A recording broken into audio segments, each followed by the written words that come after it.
The red wristband. A doctor was working at a hospital where patients were tagged with colored bands. Green, alive. Red, deceased. One night, the doctor was instructed to get a few supplies from the basement of the hospital. So he headed to the lift. The lift door opened and there was a patient inside, minding her own business. Patients were allowed to roam around the hospital to stretch, especially those who have stayed for long. The rule was to be back in their rooms before 10. The doctor smiled at the patient before pressing the number for basement. She found it unusual that a woman didn't have any button already pressed. He wondered if she was heading to the basement too.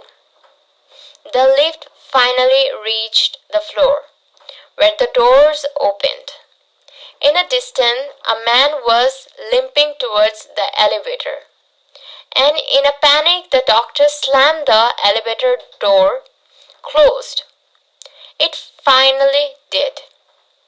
The lift began to ascend back up. The doctor's heart was pounding. "Why did you do that? He was trying to use the lift," the woman stated, annoyed. "Did you see his wrist?" the doctor asked. "It was red. He died last night. I would have known because I did his surgery." The woman lifted her wrist. He saw the red. She smiled. "Like this one?" The cabin. A hiker decided to go on a hike by himself, something he was not very used to. The whole day was normal. Trees and bushes engulfed his surroundings. He enjoyed being outside in the mountains. Nothing seemed strange to him. That was until he was making his way back to his car. He figured an 8-hour hike was good enough. The sky was already getting dark and he needed to get back fast. What was odd was how much he didn't recognize the trail back. He began to panic. Night had already taken over and all he had was a flashlight and no clue on how to get back. He knew it was already too late and too dangerous to keep going through the forest. He began to worry that he would have no shelter for the night when, almost luckily enough, he stumbled upon a broken down cabin. It was dark and seemed like no one had visited it in years. But he knew it. It was the only place where he could rest until daylight, especially since his flashlight was running out of battery. He knocked on the door a few times, but no one answered. So he let himself in there. Strangely enough, a perfect bed fitted for one person awaited him in the center. He knew if the owner came back, he could explain himself. He was sure the owner wouldn't mind, or even probably dead. So he went ahead and got himself comfortable in the bed. As he tried to sleep, he couldn't ignore the collection of paintings around the room. Portraits of strange-looking people all peeping at him, each wearing a smile that sent chills down your spine. Not too long after, his exhaustion from all the hike got the best of him, and he was able to ignore the faces. The next morning, he got up early and was shocked to see there were no paintings around the room but windows. My dead wife sent me a letter. I didn't scream, I didn't move, I didn't even breathe. I just stared. I just watched as my wife stepped off the rooftop in front of me. She plummeted to the earth with a sickening crunch. I was still unable to move from the shock as I heard the screams of the poor pedestrians who watched a woman die that day. At the time, I had no idea why she did it. Whenever someone asked, I lied. I said it was an accident. I said she tripped. I said I called her name, Mary. I died to save her. They all believed me. No one even questioned if it was the truth. No one wanted to consider that someone they loved would take their own life. After Mary took her life, mine was empty. I had no friends. Anyone I did know had little sympathy for me. Even my first wife and kids didn't do so much as get a condolence card. My life was dull and grey. That was when the first letter arrived.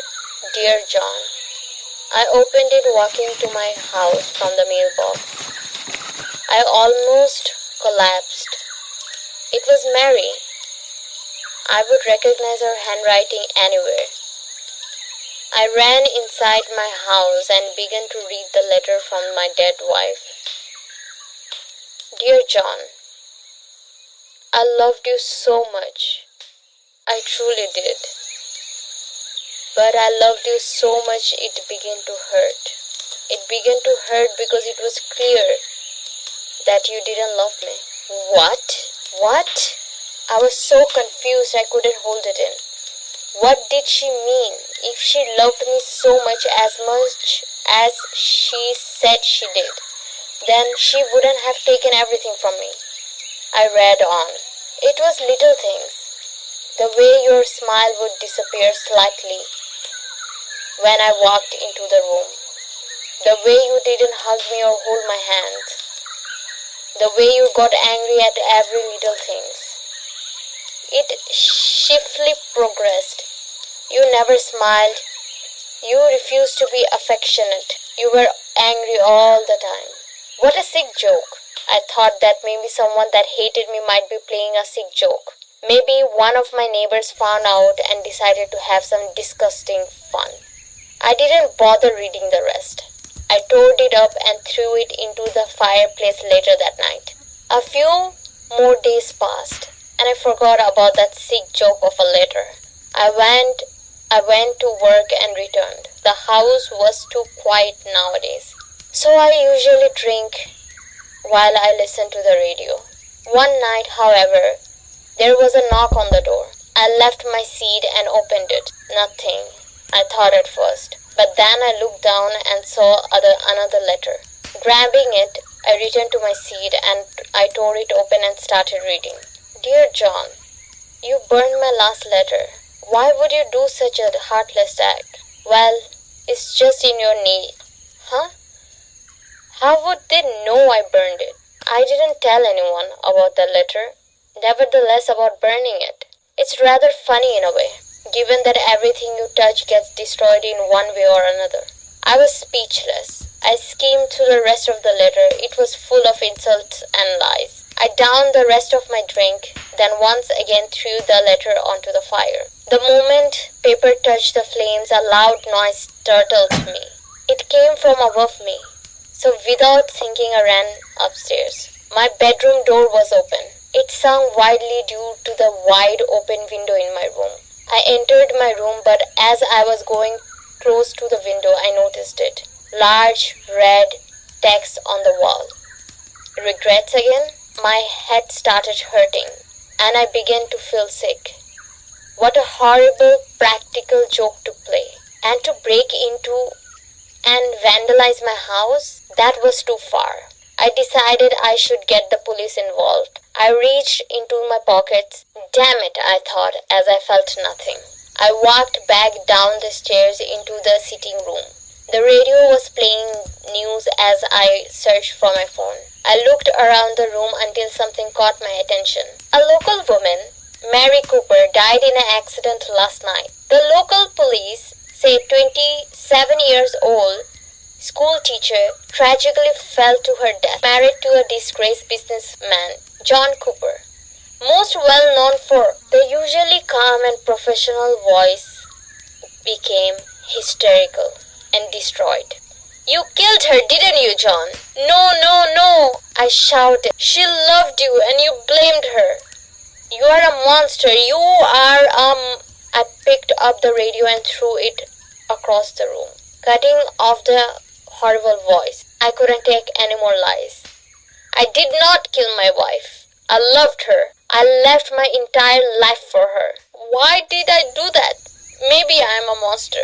No, no, no, I shouted into the empty room. I sank to the floor, my head in my hands without the radio.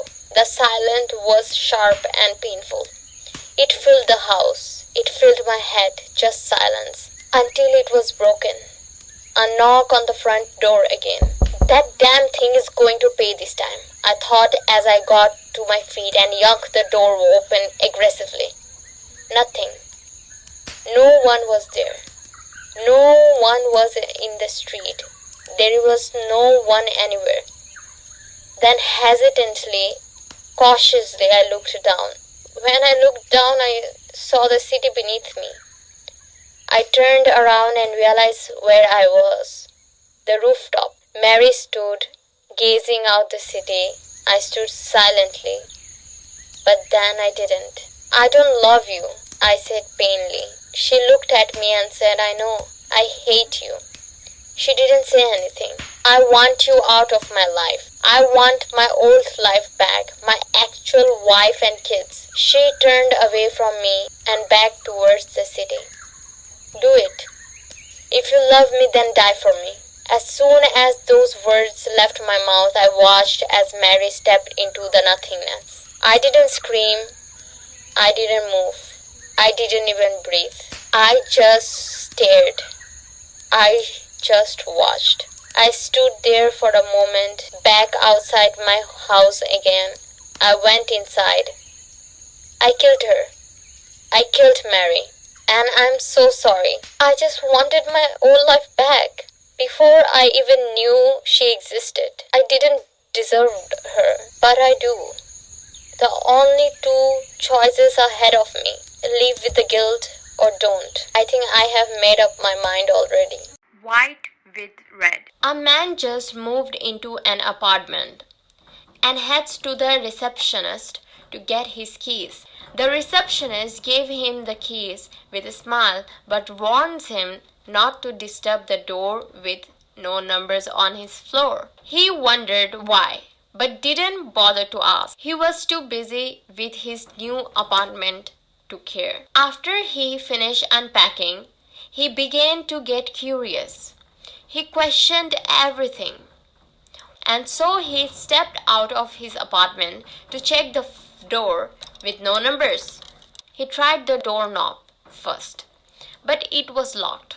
So instead, he got on his knees and peeked through the keyhole. The apartment he was looking into was empty. His eyes scanned the whole place before stopping at a woman, standing faced against the wall. In the corner, he noticed her pale skin and long black hair before stepping back, suddenly feeling perverted in a way for invading someone else's privacy. He brushes it off, assuming she was someone that did not want to be disturbed. The next day, he got more curious about the woman and eventually went back, straight away getting onto his knees. He peeked through the keyhole and saw all red. Red. He assumed that the pale woman must have caught him peeking the last time and covered the hole with something red. He left the door alone and instead went down to the receptionist to ask questions. The receptionist sighed and asked, "You looked through the keyhole, didn't you?" He admitted it, and she felt obligated to tell him the story. She told him that a couple used to live in that apartment a long time ago. But her husband went crazy and killed his wife. However, this couple wasn't normal. They had pale skin, black hair, and red eyes. Who is in my bed? A father went to say goodbye to his 7-year-old son, very well knowing that if he didn't, his son would have trouble sleeping. It was nightly routine between them. He entered the dimly lit room where his son waited under his blanket. With the first glance, the father could tell there was something unusual about his son tonight, but couldn't put his finger on it. He looked the same but had a grin that drew from ear to ear. You okay, buddy? The father asked. The son nodded with a grin. Before saying, Daddy, check for monster under my bed, the father chuckled a bit before getting on his knees to check only to satisfy his son. There, under the bed, pale, afraid, was his son. His real son. He whispered, Daddy, there was someone on my bed. At some point in my early teenage years, 13ish, I would wake up in the middle of night and see a black figure standing at the foot of my bed. Somehow I knew it was a woman, even though I never seen her face. She would appear about once every couple of months. The first few times it petrified me. I would sit up most of the night staring at her. Eventually, I got used to her. Depending on how tired I was, I would either go back to sleep, tell her to go away, or try to speak to her. She would never respond. Occasionally, she would appear standing over me in the bed. That was most scary. Later, a friend of mine who is qualified psychologist told me there are various stress related illnesses that can manifest themselves like this. My childhood was very stressed for different reasons, so I assume this was it. The last time I saw her was when I was about to turn 25 years old. And again, 7 years later, on my honeymoon, when my wife woke me up petrified, there was a woman in black standing at the foot of our bed. I stared at that woman in black, then at my wife. I was shocked my wife could see her. I got up to turn on the light and she was gone. I didn't want to scare my wife, so I just told her that I didn't see anything. I have never told my wife this story because it would just scare her. I don't think I ever will. I do ask her from time to time if she ever saw her again, and she has. She tells me this as one of her Jane stories, and I just sit there and listen with a smile on my face. But deep down, I hope that woman in black never comes back again.